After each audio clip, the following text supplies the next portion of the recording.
Elektabilitas merosot, tingkat kesukaan publik juga merosot. Apa mungkin ini adalah alasan kenapa kelompok sebelah gencar menyuarakan narasi Anies dijegal?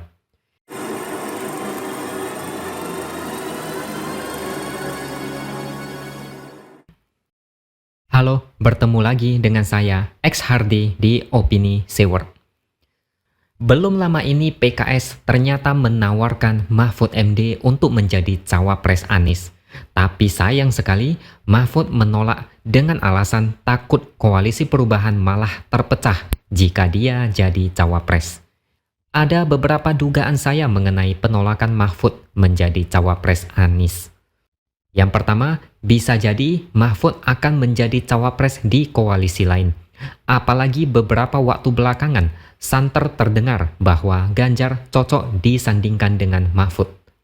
Yang kedua, Mahfud tidak mau berduet dengan Anies karena Anies adalah antitesis dari pemerintah saat ini. Jika Mahfud memutuskan bergabung dengan koalisi perubahan, sama saja merusak nama baik dirinya yang sudah capek-capek dia bangun. Mahfud saat ini sebagai menteri, lalu banting setir bergabung dengan Anies. Ini namanya manuver yang konyol. Yang ketiga, Mahfud memang mencium aroma tidak sedap bahwa koalisi perubahan memang diambang kehancuran. Kalau dia khawatir koalisi bakal pecah, artinya dia tidak mau menjadi perusak rumah tangga koalisi. Bisa jadi memang sudah ada yang ngebet jadi cawapres, yaitu AHY. Demokrat sudah memberikan warning, kalau tidak ada kepastian deklarasi capres dan cawapres, mereka akan pikirkan opsi lain. Atau dalam bahasa orang awam, mereka berpikir untuk minggat dan meninggalkan koalisi. Mungkin ini juga yang membuat Mahfud MD meminta tolong pada Denny Indrayana dan PKS agar Anies dipastikan dapat tiket capres. Pemerintah pasti bakal jadi kambing hitam kalau sampai Anies gagal jadi capres. Tapi di sisi lain, Mahfud juga mewanti-wanti supaya koalisi pro Anies tidak menjegal Anies. Ini mungkin ada kaitannya dengan Demokrat yang ancam cari opsi lain. Kalau ada satu partai yang jelas-jelas bisa menjegal Anies, maka yang paling masuk akal adalah Demokrat sendiri. Dari statement Mahfud, ada indikasi kalau memang Anies bisa dijegal oleh koalisi sendiri.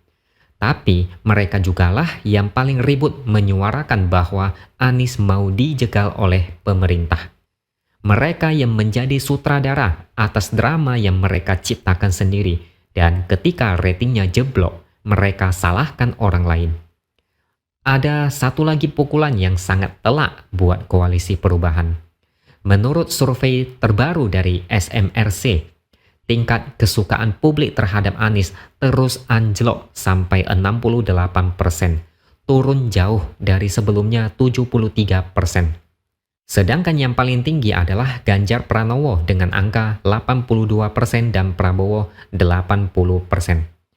Apa yang Anies tanam semasa menjadi gubernur DKI akhirnya sudah masuk musim panen. Intinya, publik makin tidak suka dengan Anies karena reputasinya sebagai ahli merangkai kata sudah terkenal di seluruh Indonesia. Ditambah lagi dengan cap politik identitas yang sudah melekat kuat seperti lem. Anies mau menyesal pun mungkin sudah tidak bisa lagi. Warga DKI tidak akan lupa dengan janji Anies di mana warga akan punya rumah sendiri. Tapi semua itu ternyata tipu-tipu supaya warga terpesona dengan Anies lalu memilih dia sebagai gubernur DKI. Warga tidak akan pernah melupakan demo-demo munafik berkedok bela agama, tapi disusupi dengan politik identitas untuk menyerang lawan politik Anies. Anies merangkul kelompok seperti itu tanpa merasa bersalah, apalagi minta maaf. Kalau ada yang tidak suka atau bahkan banyak yang benci dengan Anies, itu memang pantas buat Anies. Pemimpin yang berani menjual janji yang tak bisa ditepati adalah pemimpin yang tak layak dipercaya. Apalagi Anies berani berutang sampai 92 miliar dengan resiko tak tahu bagaimana harus melunasi jika kalah. Elektabilitas merosot, tingkat kesukaan publik juga merosot. Apa mungkin ini adalah alasan kenapa kelompok sebelah gencar menyuarakan narasi Anies dijegal? Yang memainkan narasi ini adalah mulai dari level elit politik hingga para level buzzer murahan. Dengan demikian, hanya ada satu cara terakhir untuk menyelamatkan Anies, yaitu dengan cara mencari satu sosok kuat yang disukai publik agar mau menjadi cawapres Anies. Itulah mengapa PKS menawarkan posisi itu kepada Mahfud MD, karena Mahfud sedang naik daun. Kalau Mahfud mau menjadi pasangan Anies, diyakini akan membawa efek ekor jas atau coattail effect. Itu pula sebabnya koalisi ini sampai detik ini belum juga mengumumkan nama cawapres, meski katanya bakal diumumkan dalam waktu sangat dekat. Anies bingung mau memilih siapa sebagai cawapres. Di sisi lain, AHY sudah kebelet luar biasa, tapi partai lain tidak tertarik. Alasan yang paling masuk akal adalah AHY tidak akan bisa memberikan keuntungan politik buat Anies. AHY hanya akan menjadi beban berat buat Anies yang makin kesini makin jeblok elektabilitasnya. Kalau tidak, mereka sudah dari dulu deklarasikan Anies AHY tanpa banyak tarik ulur. Jadi kesimpulannya, kalau nanti Anies harus menerima pil pahit, yaitu tidak bisa menjadi capres, maka hanya ada dua alasan. Yang pertama adalah Anies punya rekam jejak buruk semasa menjadi Gubernur DKI, dan semua itu sudah menjadi rahasia umum. Yang kedua adalah koalisi mereka yang menjegal Anies karena masing-masing terlalu ngotot mau menjadi cawapres tanpa ngaca terlebih dahulu. Pada akhirnya mereka pasti akan melancarkan serangan pamungkas, yaitu Anies dijegal oleh penguasa atau rezim. Bukan tidak mungkin mereka bakal membuat kekacauan politik demi melampiaskan rasa frustrasinya.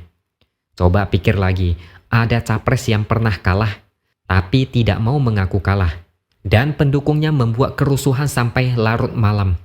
Ketika ada pihak yang sudah sangat kebelet tapi gagal, biasanya banyak yang akan kalap. Tidak peduli siapa capresnya, tetap saja ada kelompok yang suka play victim dan menuduh orang lain, padahal masalahnya adalah mereka sendiri. Setiap ada pemilu, selalu ada gaya politik basi seperti ini. Jualan obat tidak laku, lalu menuduh itu adalah konspirasi jahat dari rezim saat ini. Tiap pilpres selalu ada kelompok yang bertingkah seperti anak TK yang cengeng, baperan, dan suka ngambek sepanjang waktu. Kalau Mahfud takut dengan narasi Anies dijegal, justru sebaliknya, masyarakat lebih senang kalau Anies tidak perlu ada di Pilpres 2024. Bagaimana menurut Anda? Saya akhiri dulu sampai di sini. Subscribe channel ini supaya makin berkembang dan tuliskan komentar Anda. Terima kasih sudah menonton dan sampai jumpa lagi di lain kesempatan.